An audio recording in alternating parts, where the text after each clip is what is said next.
Bismillahirrahmanirrahim.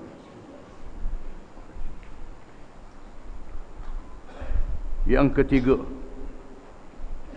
daripada sifat-sifat yang wajib bagi Rasul-Rasul alaihi wassalatu wassalam, tabligh.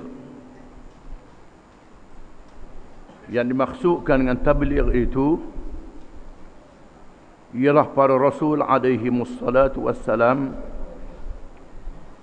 menyampaikan segala hukum Allah Subhanahu wa taala dan segala wahyu yang diterima dari Allah Subhanahu wa taala, di mana menyampaikan itu menjadi sifat yang istimewa kepada mereka. Mustahilah mereka menyembunyikan wahyu Allah. Bahkan mereka tetap menyampaikannya walaupun menghadapi kezaliman dan kekejaman manusia dan menghadapi orang yang paling jahat dan paling takabur.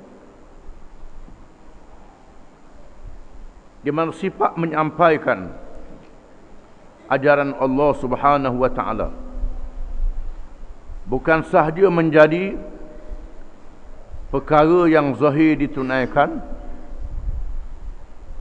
dengan dia bercakap saja, bahkan menjadi sifat yang bersebati di dalam dirinya, menjadi sifat yang dijadikan oleh Allah ke dalam diri Rasul alaihi wassalatu wassalam, sehingga mereka menyampaikan semua perkara yang diperintah oleh Allah Subhanahu wa taala supaya memberitahu kepada manusia dengan tidak peduli kepada siapa dan apa sahaja kesusahan yang dihadapi, walaupun dibunuh, diseksa, mereka tetap menyampaikan ajaran Allah Subhanahu wa taala. Dan mustahil bagi Rasul-Rasul dan kepada dirinya menyembunyikan perintah Allah Subhanahu wa taala. Tidak ada sifat menyembunyikan ajaran Allah di dalam diri Rasul-Rasul alaihi wassalatu wassalam. Bila Allah Ta'ala perintah supaya menyampaikan, mereka memberitahu, menunaikan perintah Allah, walaupun kepada orang yang paling zalim dalam sejarah manusia. Firman Allah Ta'ala menceritakan tentang Nuh alaihi salam. Qala ya qaumi laysa li dalalatun walakinni rasulun min rabbil alamin. Uballighukum risalati rabbi wa ansahu lakum wa a'lamu minallahi ma la ta'lamun. Suratul A'raf ayat 61 hingga 62.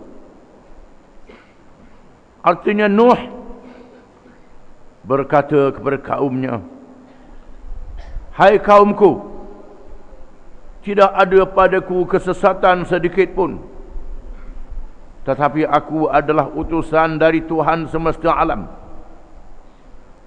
Aku sampaikan kepada kamu amanah-amanah Tuhanku, dan aku memberi nasihat kepada kamu, dan aku mengetahui dari Allah apa yang kamu tidak mengetahuinya.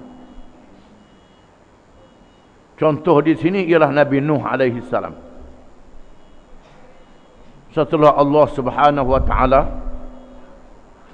melahirkan Nabi Nuh alaihi salam di tengah-tengah kaumnya, selepas 1000 tahun wafat ataupun matinya Nabi Adam alaihi salam. Apabila mula berlakunya penyelewengan, kesesatan dalam cara beragama, cara hidup, menyembah patung dan berhala, Allah Subhanahu wa taala membetulkan manusia dizahirkan Nabi Nuh di tengah kaumnya. Mereka melihat sendiri bagaimana Nabi Nuh sejak daripada kanak-kanak sehingga jadi orang muda, tidak pernah berbohong, tidak pernah buat jahat, paling cerdik dan paling bijak.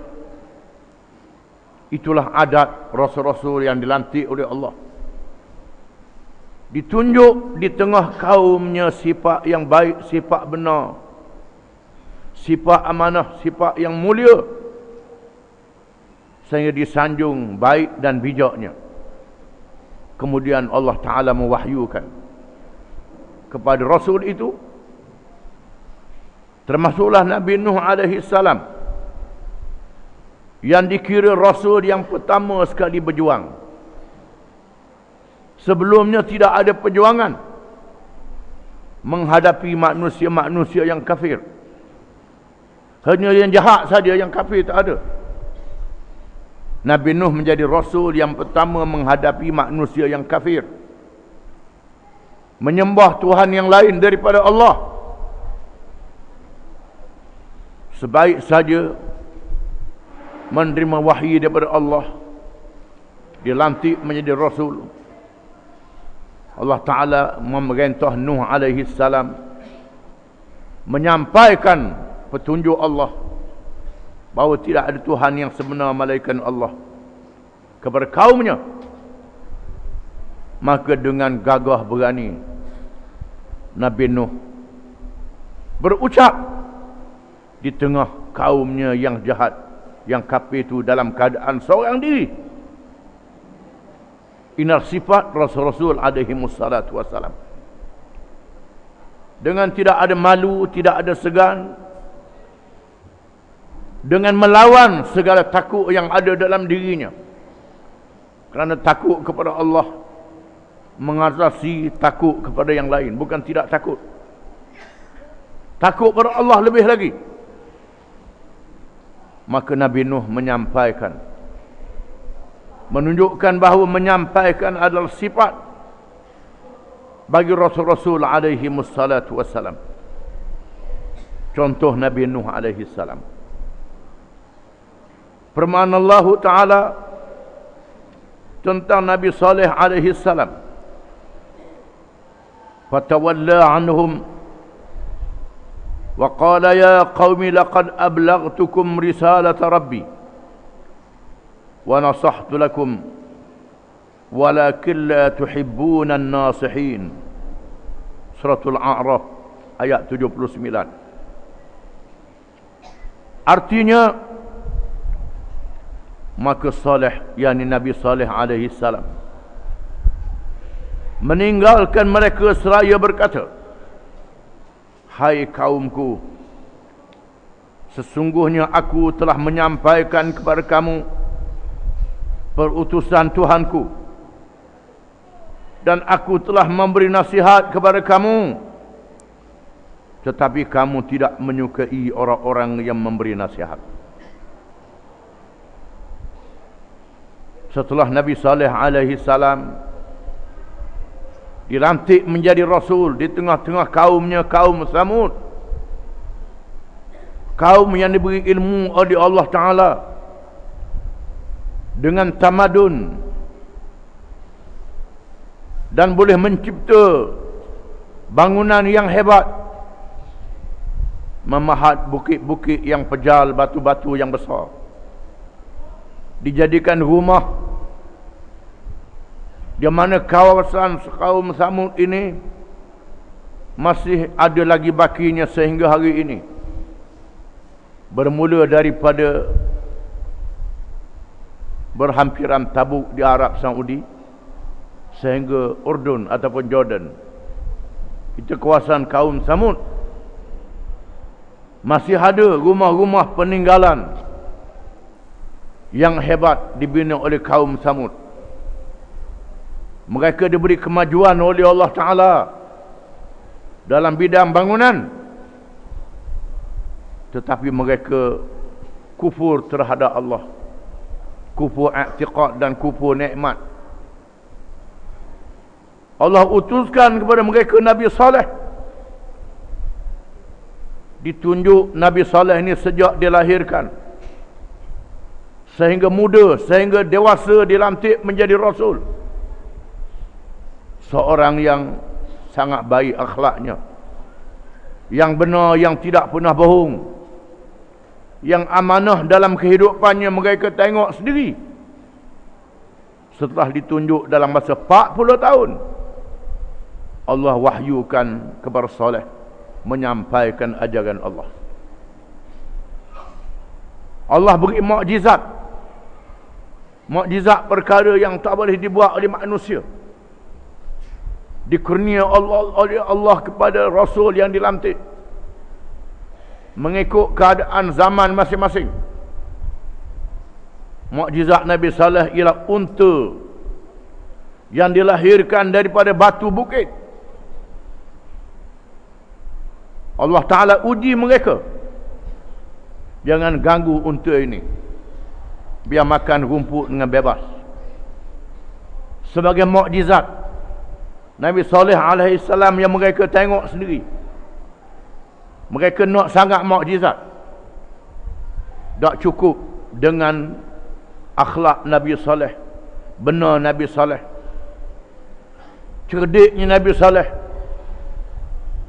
Nabi Saleh menyampaikan ajaran Allah, dia beri mukjizat. Nabi Saleh menyampaikan perintah Allah dengan sepenuhnya. Mereka lawan Nabi Saleh. Bukan saja lawan Nabi Saleh, tunjuk lawan Allah Ta'ala. Menyembelih unta mukjizat.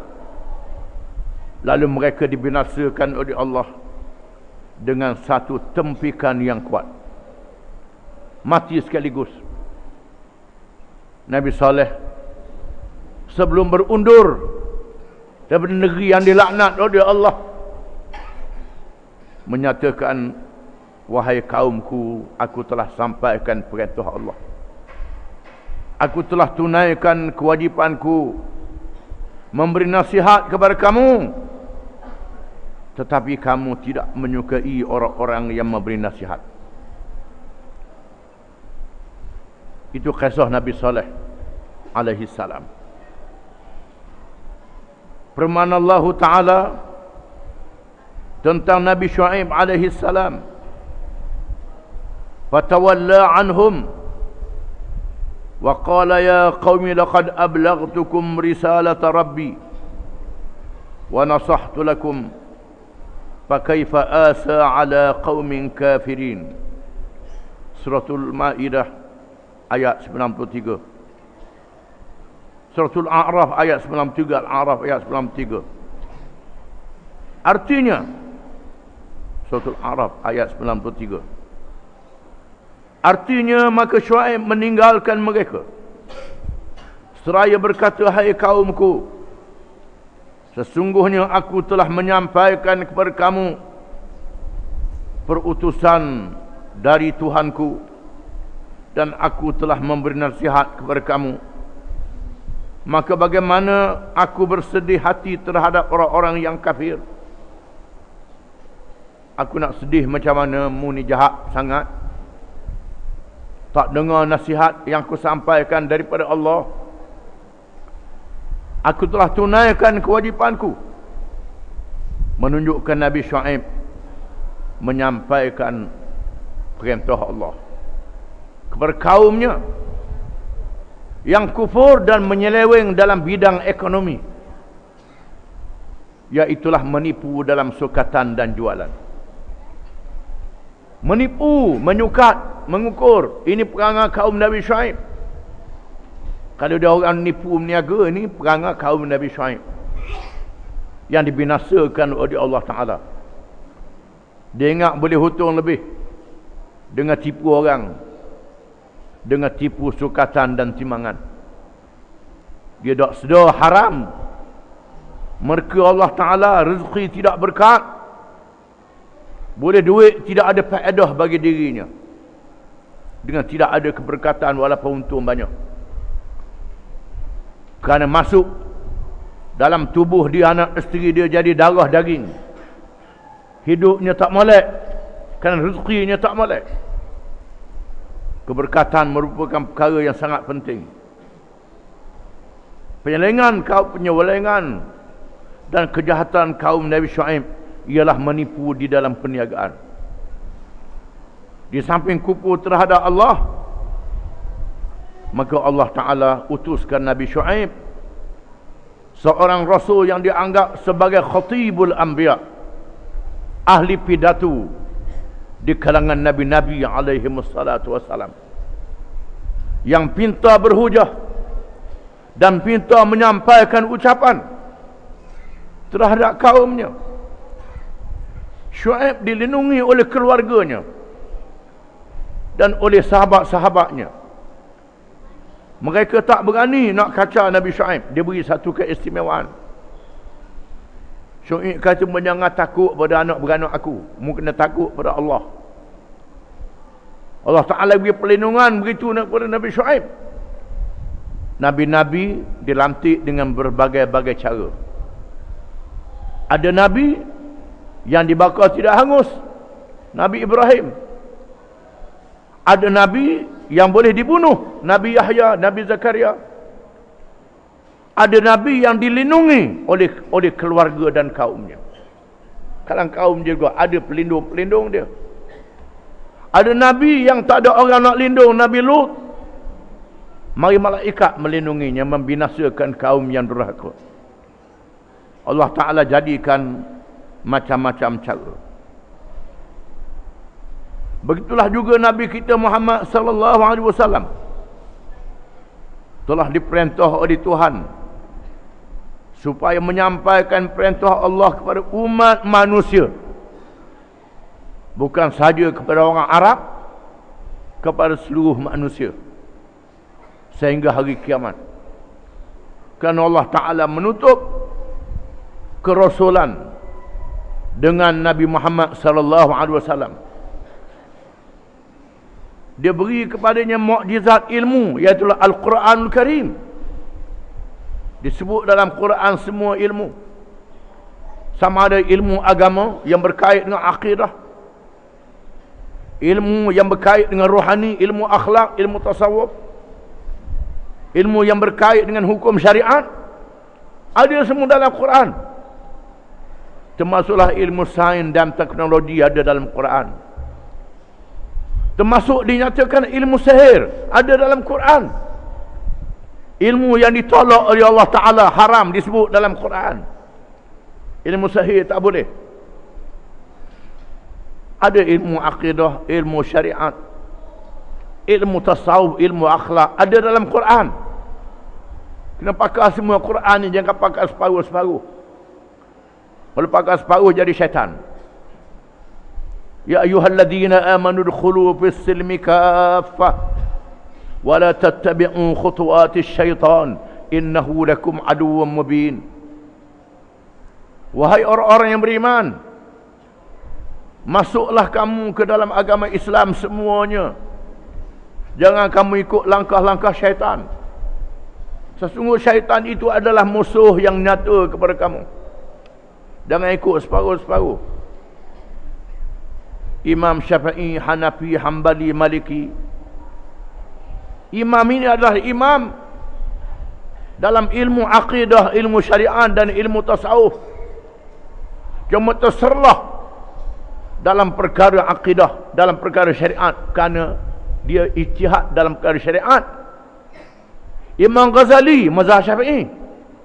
Imam Ghazali, mazhab Syafi'i, bukan tak ada mazhab. Imam Bukhari, Muslim. Ada ulama yang dia ikut dalam bab syariat.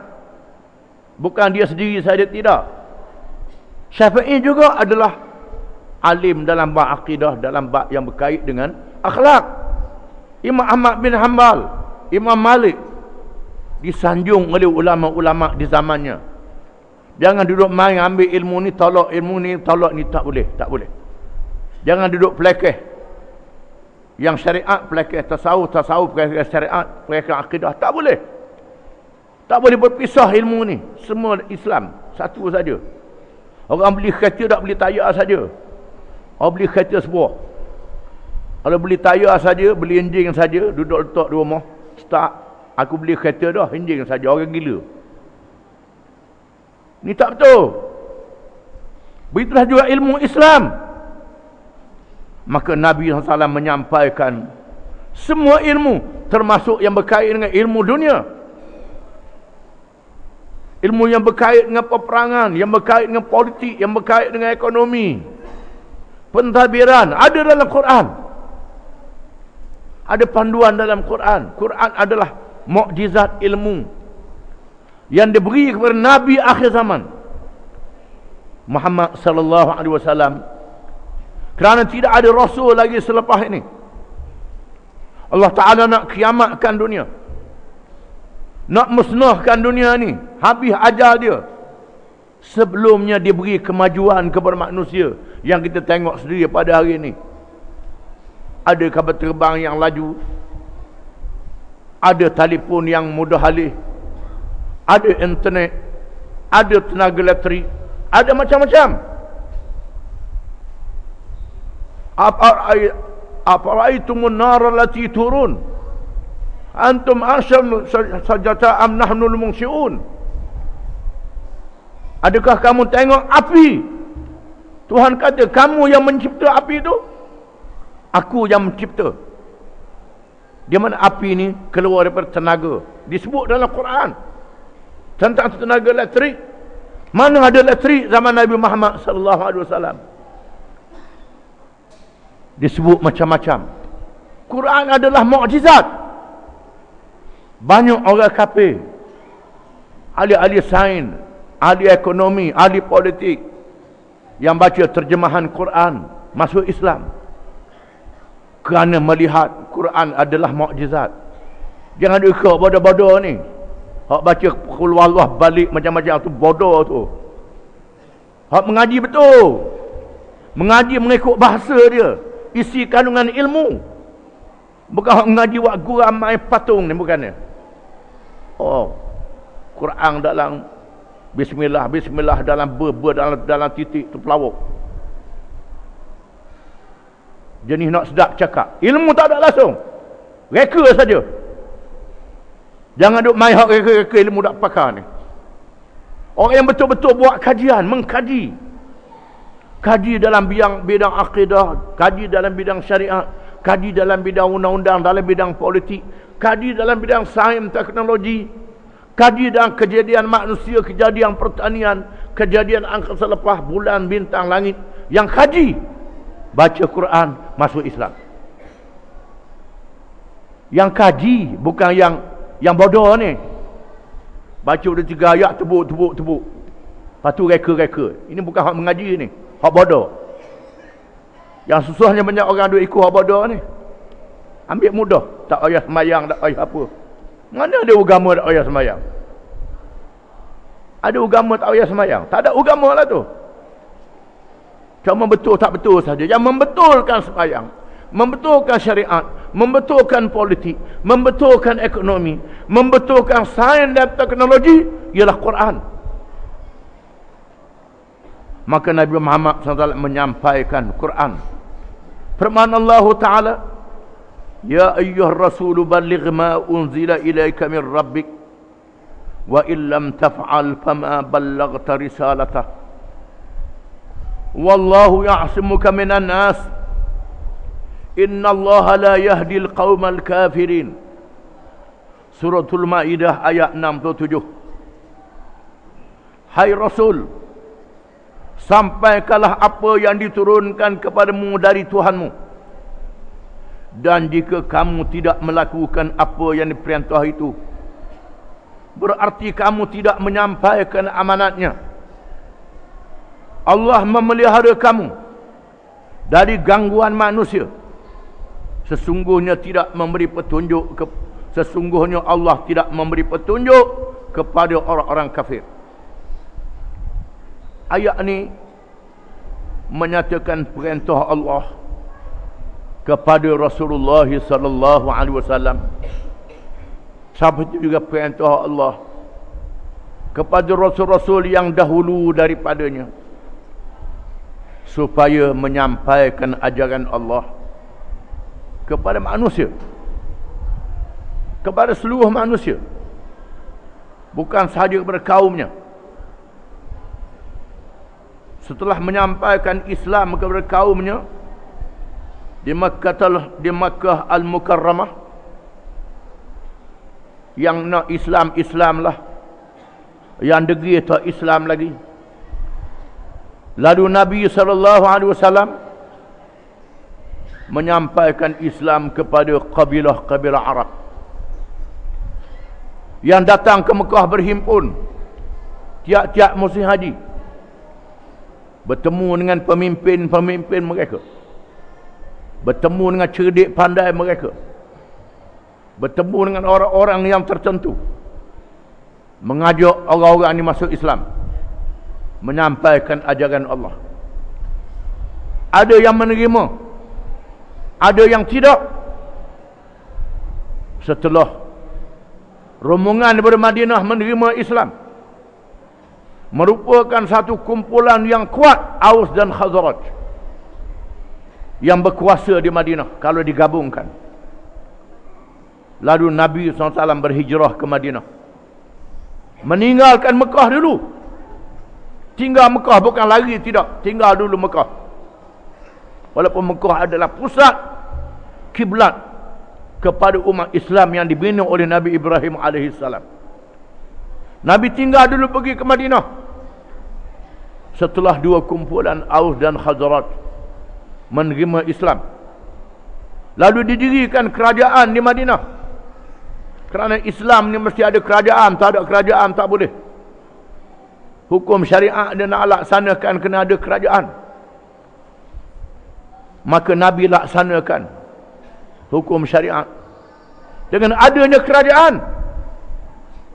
Adanya kerajaan yang memerintah negara. Kemudian disampaikan kepada orang-orang Yahudi di Madinah, tak berperang, menyampaikan kepada mereka,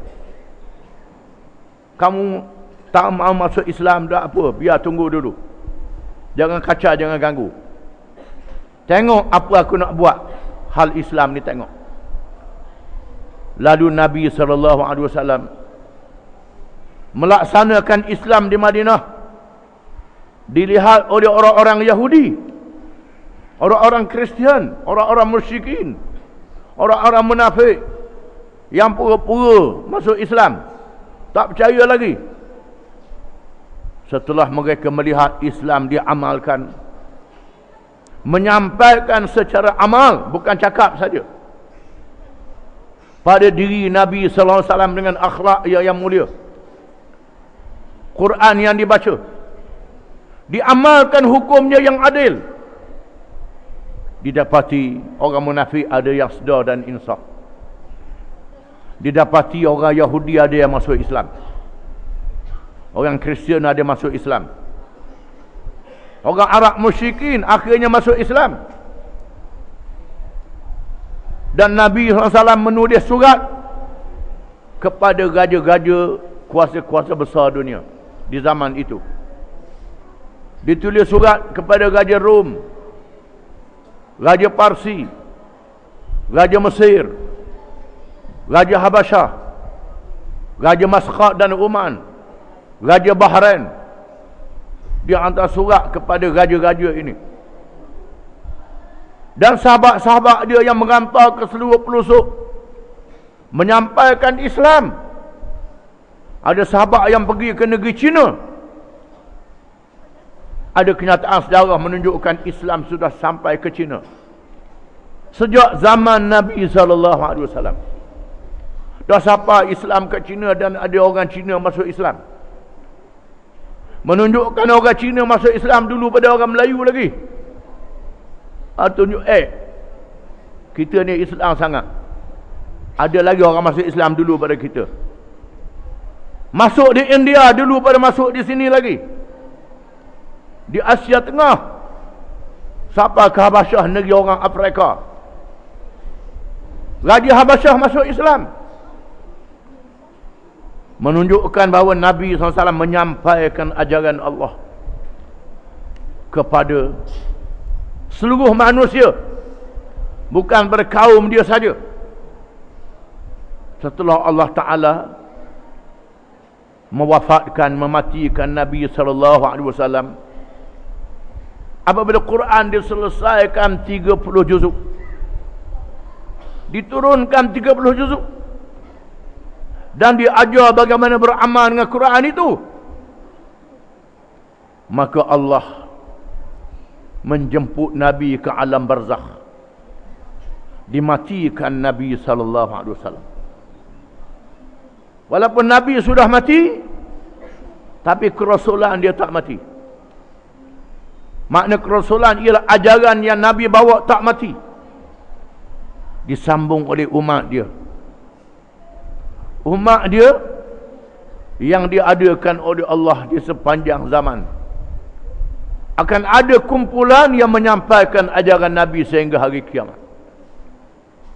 Menyampaikan, walaupun rasulnya tak ada, tetapi yang menyampaikan ajaran Nabi itu ada. Dan Allah Ta'ala jadikan Quran kitab mukjizat yang kebal, yang tak boleh diganggu oleh manusia. Dia pelihara oleh Allah. Inna nahnu nazzalna dzikra wa inna lahu lahafizun. Sesungguhnya kami yang telah menurunkan peringatan Quran ini, dan kamilah yang memeliharanya. Allah Ta'ala memelihara Quran, bukan saja memelihara yang bertulis, yang tak boleh diganggu oleh orang. Nak pindah-pindah tak boleh, nak ubah titik pun tak boleh, nak ubah baris mudah-mudah pun tak boleh. Bahkan dipelihara di dalam dada para ulama. Ulama-ulama menghafal Quran. Kalau Quran dibakar hangus semua, boleh tulis balik, kerana dipelihara dalam dada para ulama. Dipelihara ilmu-ilmu Quran. Kalau ada orang cuba nak seleweng ilmu Quran, tak boleh. Ilmu Quran dipelihara dengan hadis-hadis Nabi. Ada hadis-hadis Nabi yang menghuraikan Quran ini. Ada orang cuba nak buat hadis bohong, hadis pelawak, ulama-ulama menapis lagi. Ada hadis yang sahih, hadis hasan, hadis dhaif, hadis maudhu' yang reka. Ada hadis yang mutawatir, yang diriwayatkan secara ramai, tak boleh dipertikaikan.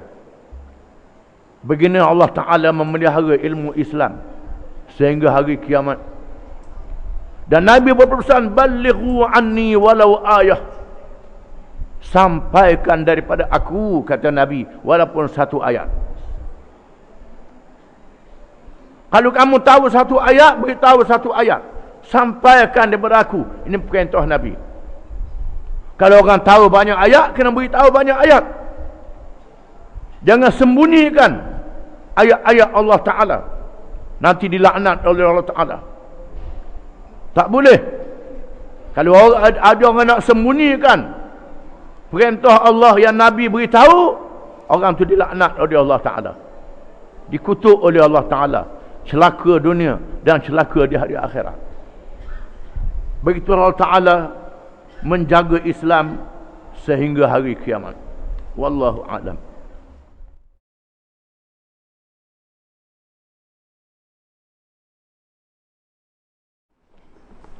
Bismillahirrahmanirrahim.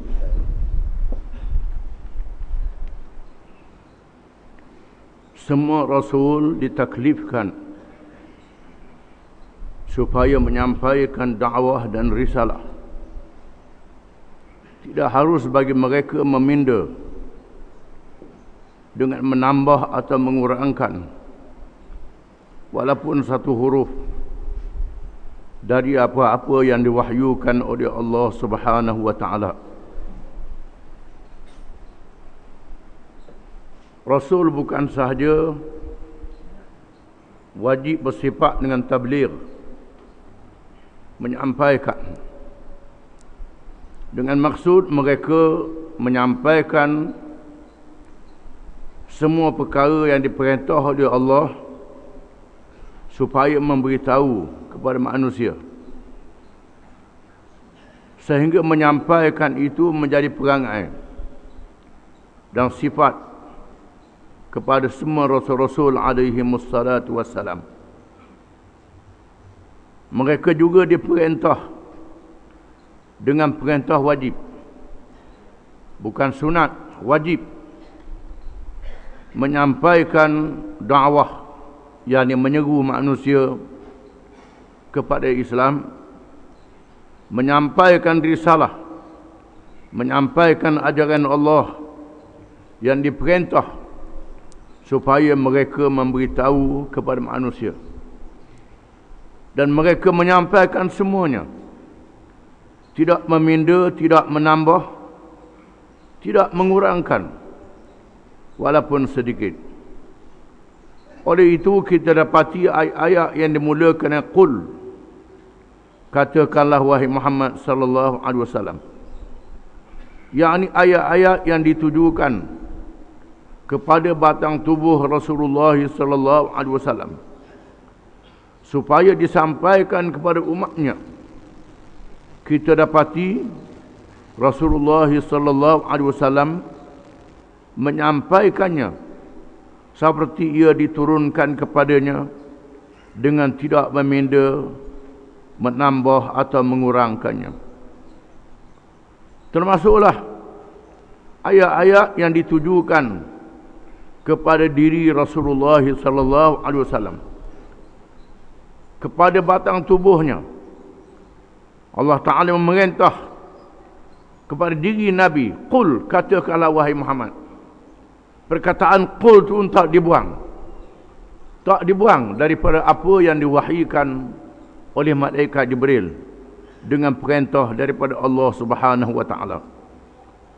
Bacalah firman Allah Ta'ala, qul hadhihi sabili ad'u ila Allah ala basiratin ana wa man ittaba'ani wa subhanallahi wa ma ana minal musyrikin. Surah Yusuf ayat 108. Artinya, katakanlah, inilah jalanku, aku dan orang-orang yang mengikutku, mengajak kamu kepada Allah dengan hujjah yang nyata. Maha suci Allah, dan aku tidak termasuk orang-orang yang musyrik, yang menyekutukan Allah dengan sesuatu yang lain. Ayat ini disebut dalam Quran, tak dibuang perkataan qul. Qul dengan makna katakanlah wahai Muhammad sallallahu alaihi wasallam. Perkataan katakanlah pun tak dibuang, sebagaimana yang diucap oleh malaikat Jibril alaihi salam. Firman Allah Ta'ala, qul ya ayyuhal kafirun la a'budu ma ta'budun wala antum 'abiduna ma a'bud wala an 'abidum ma 'abadtum wala antum 'abiduna ma a'bud lakum dinukum waliyadin. Surah Al-Kafirun. Artinya, katakanlah hai orang-orang kafir, aku tidak akan menyembah apa yang kamu sembah, dan kamu bukan penyembah Tuhan yang aku sembah, dan aku tidak pernah menjadi penyembah apa yang kamu sembah, dan kamu tidak pernah pula menjadi penyembah Tuhan yang aku sembah. Untukmu lah agamamu, dan untukku lah agamaku. Kalau dilihat pada zahirnya, tidaklah perlu disebut perkataan qul, katakanlah, ketika memberitahu umatnya. Tetapi Rasulullah sallallahu alaihi wasallam itu wajib bersifat amanah dalam menyampaikan perintah Tuhannya dengan tiap-tiap hurufnya, dengan tidak meminda, menambah dan mengurangkannya. Menunjukkan bahawa Rasulullah sallallahu alaihi wasallam menyampaikan tiap-tiap perkataan yang diwahyikan kepadanya, walaupun perkataan itu ditujukan kepada dirinya sendiri, tak ditujukan kepada umatnya. Apa hikmah? Hikmahnya ialah kerana diri Nabi SAW juga adalah menjadi contoh kepada umatnya. Apabila Rasul alaihi wassalatu wassalam itu menyampaikan segala yang diperintah oleh Allah Subhanahu wa taala dengan begitu rupa dan caranya, maka tidak ada hujah lagi bagi manusia atau berdalih pada hari kiamat. Dan sesungguhnya Allah Subhanahu wa taala itu Maha Adil dan penyayang. Dia tidak menghukum hamba-hambanya dengan sewenang-wenang.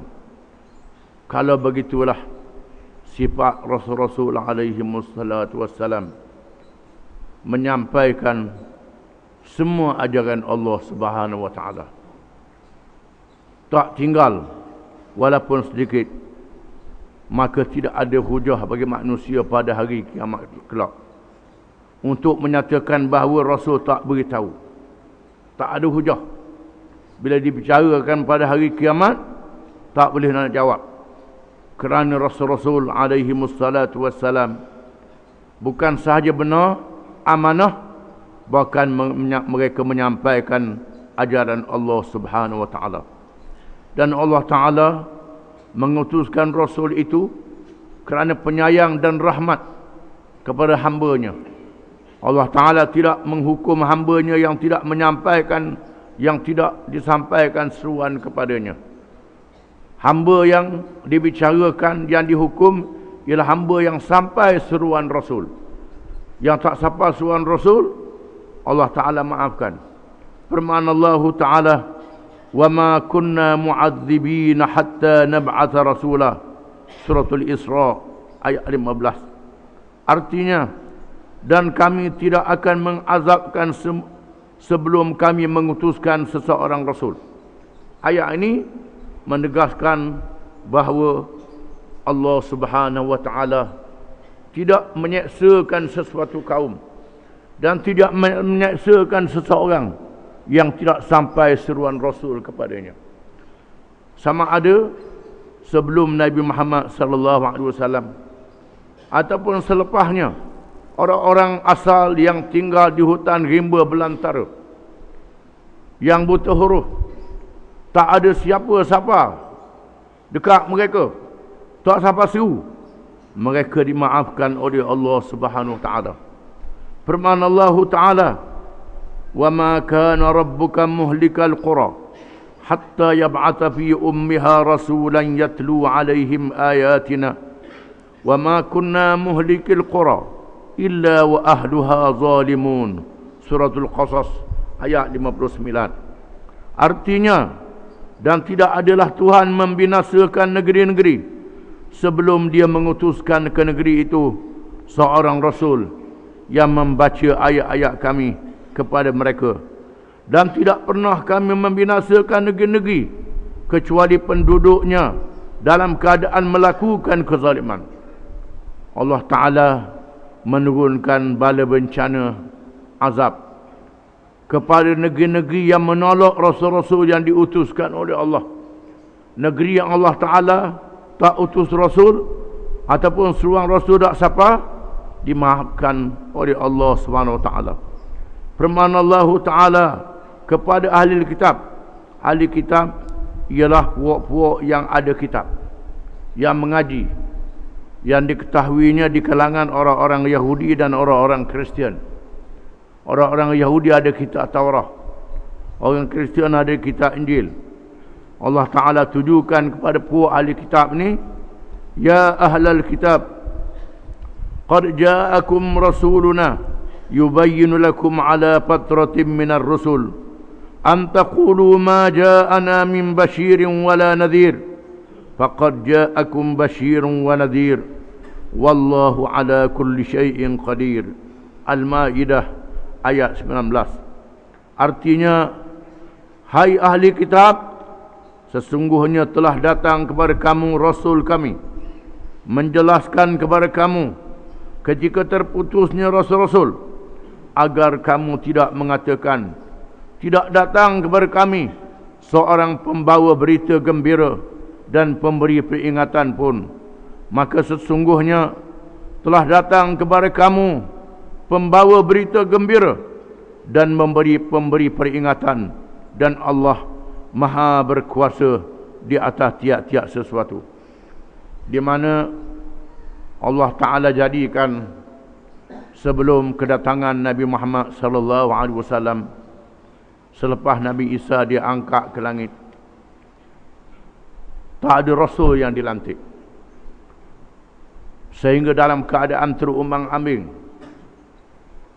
manusia dalam keadaan terumbang-ambing, tak tahu nak buat apa.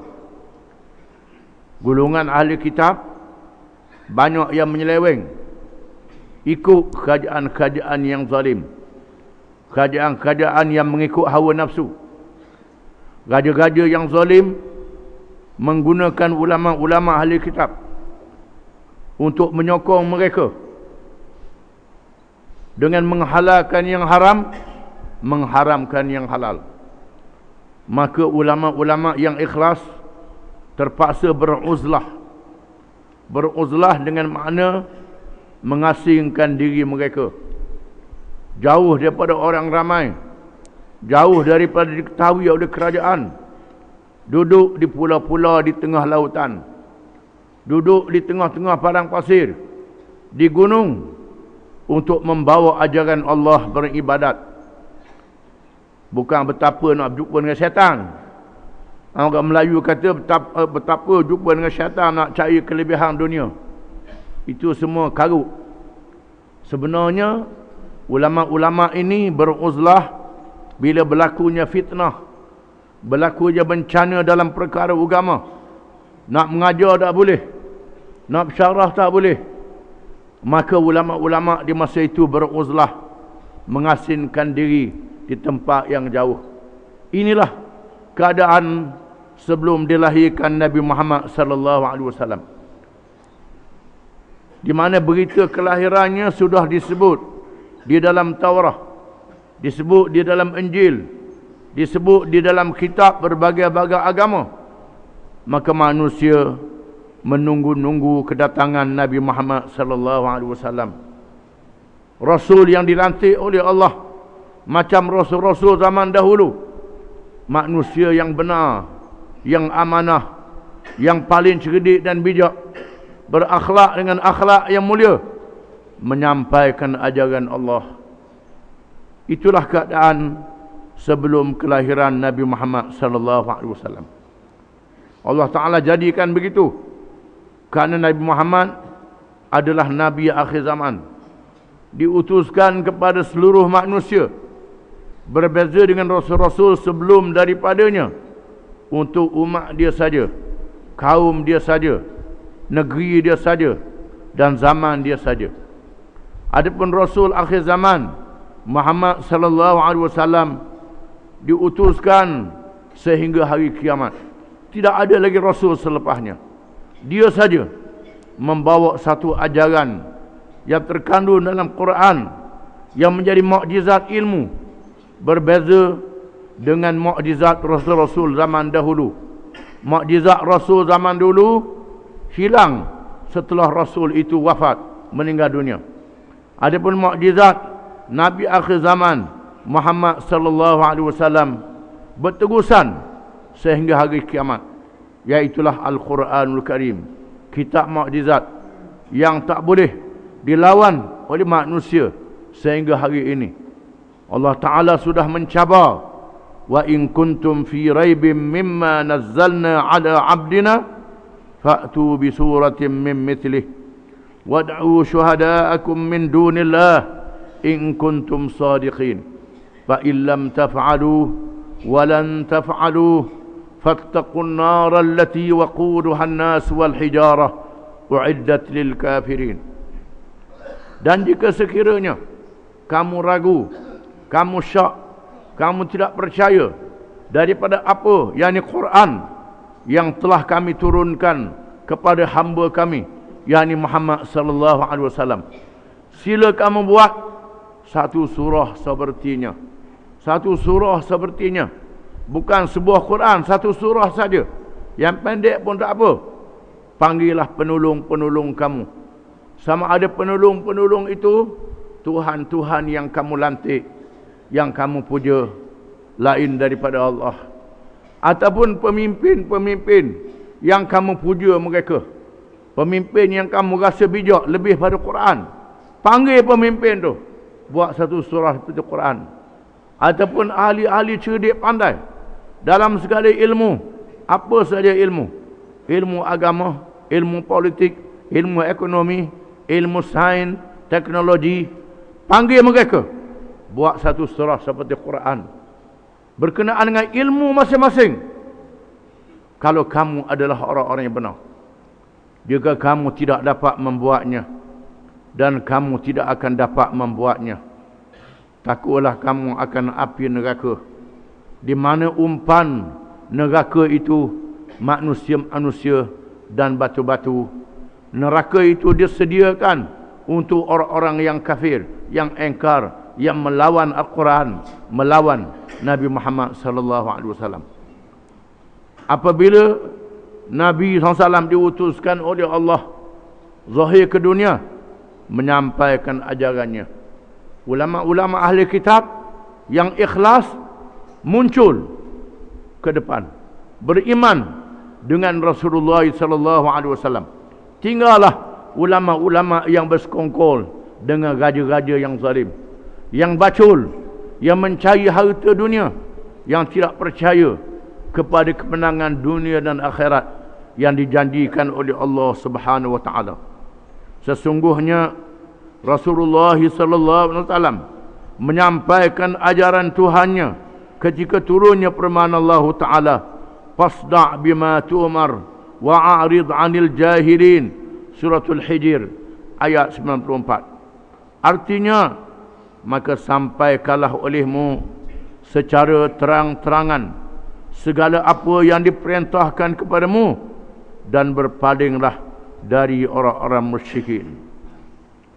Mula-mula terima wahyi, Rasulullah SAW menyampaikan ajaran secara rahsia, secara senyap-senyap, kerana peringkat itu peringkat yang sangat menekan. Orang tak tahu apa lagi, maka disampaikan secara senyap-senyap.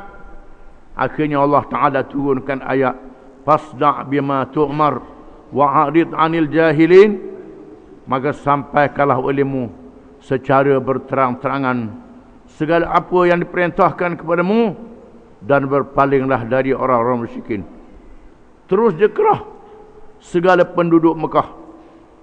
Penduduk Mekah pun dikerah untuk menyampaikan satu ceramah, menyampaikan ceramah, menyampaikan khutbah. Khutbah tu ceramah lah. Orang Arab kata khutbah, orang Melayu kata ceramah. Jenis dak erti ceramah lain, khutbah lain. Tu dak erti. Apabila mereka berkumpul di Bukit Safa, berkumpul di ramai-ramai di Bukit Safa, bersabdalah Rasulullah sallallahu alaihi wasallam, dipetik sebahagian ucapannya, "Ara'aitum law anni akhbartukum anna khailan bisabhil jabali turidu an tughira alaikum hal kuntum musaddiqi?" Qalu na'am. Ma jarrabna bukan ma jarayna. Dengar apa? Ma jarrabna alayka kadiban qattu. Faqala lahum Rasulullah sallallahu alaihi wasallam, "Fa inni nadhirun lakum baina yaday adabin syadid." Rawahu Tabarani. Artinya, apa pandangan kamu sekiranya aku memberitahu kamu bahawa di kaki bukit sana ada pasukan berkuda datang untuk memerangi kamu? Adakah kamu membenarkan aku? Kamu percaya? Nabi kata, sekiranya aku beritahu kepada kamu di belakang bukit, kamu tak nampak lindung tak nampak. Aku beritahu di belakang bukit ada bala tentera berkuda yang datang untuk memerangi kamu. Kamu percaya ke tak? Walaupun kamu tak nampak, aku beritahu. Mereka menjawab, "Ya, selama-lamanya kami tidak pernah mengalami sesuatu yang bohong darimu. Kami percaya kerana mu ni wahai Muhammad tak pernah cakap bohong. Benar. Mu adalah seorang yang benar, tak pernah bohong." Kalau mu beritahu apa saja kami percaya, beritahulah. Kami nak dengar. Bersabda Rasulullah sallallahu alaihi wasallam, maka aku memberi amaran kepada kamu tentang adab yang pedih yang berada di hadapan kamu. Aku nak beritahu kepada kamu, azab yang pedih berada di hadapan kamu. Sekiranya kamu tidak mengesahkan Allah, kamu tidak meninggalkan menyembah patung-patung dan berhala-berhala. Patung-patung dan berhala adalah syirik. Kamu tak tinggal patung berhala ni, tak sembah Allah Ta'ala saja, kamu akan diseksa pada hari kiamat kelak. Berkatalah Abu Lahab. Abu Lahab ni ialah pak saudara Nabi SAW. Bukan orang lain, pak saudara dia sendiri. Celaka sungguh kamu wahai Muhammad, kerana ini kamu mengumpulkan kami. Celakamu Muhammad, kerana ni mu ajak kami berkumpul nak syarah bab ni je. Kerana Abu Lahab ni ialah pak saudara Nabi, orang yang paling suka bila boleh anak saudara. Bila Nabi SAW dilahirkan ke dunia, Abu Lahab ni lah orang yang paling gembira sekali, yang suka kerana boleh anak saudara. Bahkan mencari perempuan untuk menyusu Nabi SAW. Maknanya dia antara orang yang mula-mula sambut Nabi beranak, Abu Lahab. Bila Nabi jadi Rasul, dia lawan Nabi. Begitulah. Kalau hari ni orang sambut makhluk je. Sambut makhluk je, tapi lawan Nabi. Macam Abu Lahab ni lah. Supaya macam Abu Lahab ni. Lalu Allah menurunkan firman-Nya berhubung dengan Abu Lahab.